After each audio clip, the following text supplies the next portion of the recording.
कुछ 6 साल पहले की बात है। दो कज़न भाई जिनकी बेंगलोर में जॉब लग जाती है, वो अपने शहर से बेंगलोर रवाना हो जाते हैं।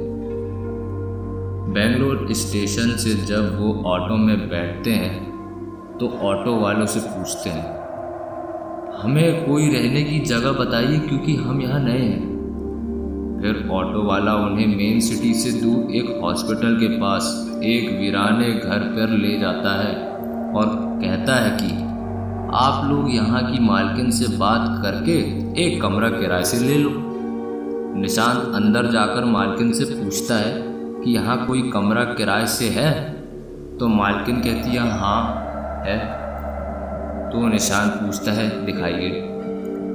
जब मालकिन कमरा दिखाती है तो निशांत कमरे को देखकर कहता है ये कमरा कब से नहीं खुला।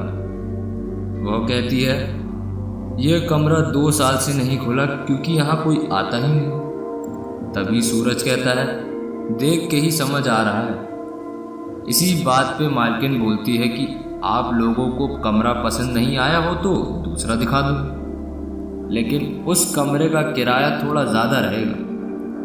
फिर दोनों ने तय किया कि यही कमरा सही है क्योंकि इसका किराया कम है। अपना अच्छे से सेटअप बना के और व्यवस्थित करके दोनों कमरे में रहने लगे। 1 महीने तक तो सब ठीक रहा। फिर कुछ दिन बाद सूरज को अजीब सा एहसास होने लगा कि कमरे के अंदर कुछ अजीब है। कभी कभी दोनों की शिफ्ट अलग अलग रहती थी तो उन दोनों को कमरे में अकेले भी रहना पड़ता था। एक दिन सूरज कमरे में अकेला था। वह अपने बिस्तर पे लेटा कुछ सोच रहा था। तभी उसकी नज़र कमरे में रखे आईने पे पड़ी और उसने देखा आईने में दिखने वाले कमरे की दीवार पे एक काली सी परछाई दिख रही है। वह उसे अच्छे से तो नहीं देख पा रहा था क्योंकि कमरे की लाइट बंद थी और खिड़की से आती चांद की रोशनी शीशे पे पूरी तरह नहीं पड़ रही थी, पर तब भी आईने में कुछ परछाई दिख रही थी। उसने देखा कि आईने में दिखने वाली कमरे की दीवार पे एक काली सी परछाई दिख रही है। वो उसे अच्छे से तो नहीं देख पा रहा था क्योंकि कमरे की लाइट बंद थी और खिड़की से आती चांद की रोशनी शीशे पे पूरी तरह नहीं पड़ पा रही थी, पर तब भी आईने में एक परछाई दिख रही थी। सूरज ने अपने मन को समझाते हुए सोचा कि शायद उसकी थकान के कारण उसे ऐसा लग रहा होगा। लेकिन तकरीबन 2 घंटे बाद वो किचन में पानी पीने जाता है और उसकी नज़र फिर शीशे पर पड़ती है और वो देखता है कि वो परछाई वहीं दिख रही है। उसने 2 घंटे पहले देखी थी ये परछाई।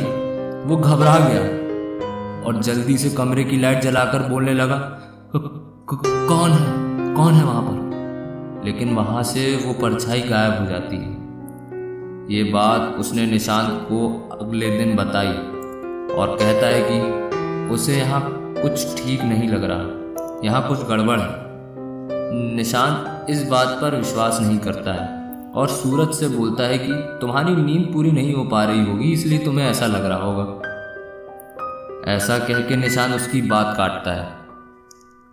मगर जब निशांत एक दिन कमरे में अकेला रहने लगता है तो उसे लगता है कि जो सूरज ने बात कही है अगर वो सच हो गई तो। ऐसा सोचते सोचते वो पूरी रात नहीं सो पाता। तभी अगले दिन निशांत को फिर से कमरे में अकेले रहना पड़ता है। तभी उस रात को जब वो नहा के अपने कमरे में आता है तो वो देखता है कि खिड़की के बाहर जैसे कोई खड़ा हो, उसको देख रहा हो।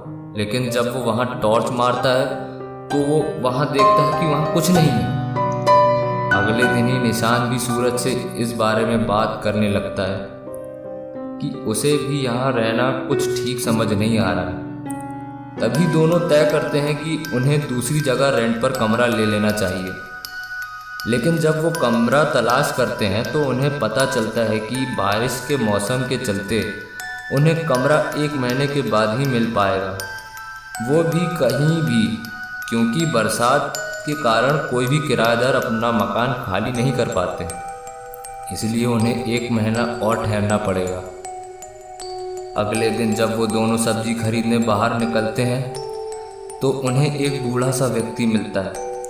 वो उनसे अचानक कहने लगता है कि वहाँ से निकल जाओ, क्योंकि वहाँ पर उस मालकिन के बेटे ने आत्महत्या करी थी। ये बात सुनकर दोनों घबरा जाते हैं और यह बात मालकिन से पूछते हैं, परंतु मालकिन इस बात को खारिज करते हुए कहती है कि मेरे यहाँ से किराएदार को भगाने के कारण लोग ऐसा ही कहते हैं, इसलिए लोगों की बातों का ध्यान मत दिया करो।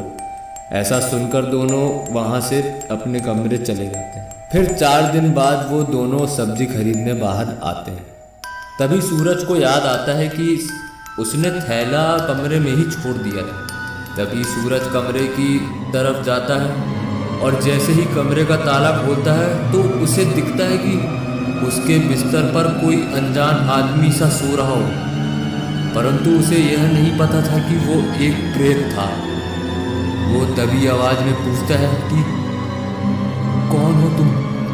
वो प्रेत जैसे ही उसकी तरफ देखता है तभी सूरज उसको देखकर इतना डर जाता है कि मकान की पहली मंजिल से छलांग मार देता है।